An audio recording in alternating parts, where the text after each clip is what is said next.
Saudara, harga minyak goreng curah di Kota Banda Aceh mengalami kenaikan dalam beberapa hari terakhir. Menanggapi hal tersebut, Disperindak Aceh akan menggelar operasi pasar murah pada akhir November mendatang.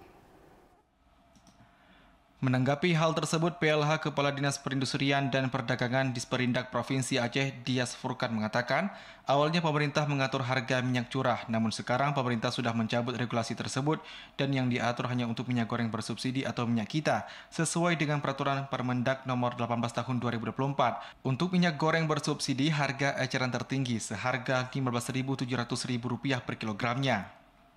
Untuk itu pihaknya mengambil langkah-langkah dalam mengamankan kebijakan pemerintah ini dengan melakukan sidak-sidak pasar guna menstabilkan harga.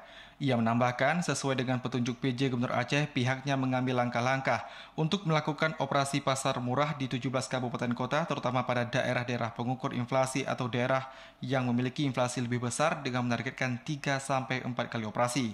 Kegiatan pasar murah ini akan dilaksanakan pada awal bulan Desember atau akhir November tahun 2024.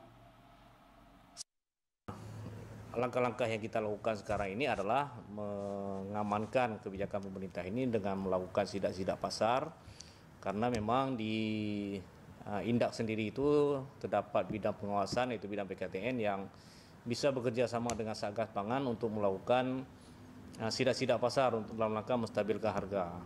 Dan kemudian juga mungkin langkah-langkah yang akan kami lakukan, yaitu sesuai dengan petunjuk Bapak Gubernur bahwa kita akan melakukan operasi pasar murah di 17 kabupaten kota, terutama pada daerah-daerah yang pengukur inflasi atau yang terjadi inflasi lebih besar itu kita menargetkan ada sekitar 3 atau 4 kali kegiatan pasar murah di awal bulan 12 atau di akhir bulan 11 ini.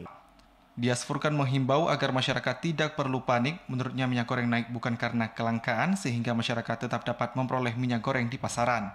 Dari Banda Aceh, Teguh Ferry, TVRI Aceh melaporkan.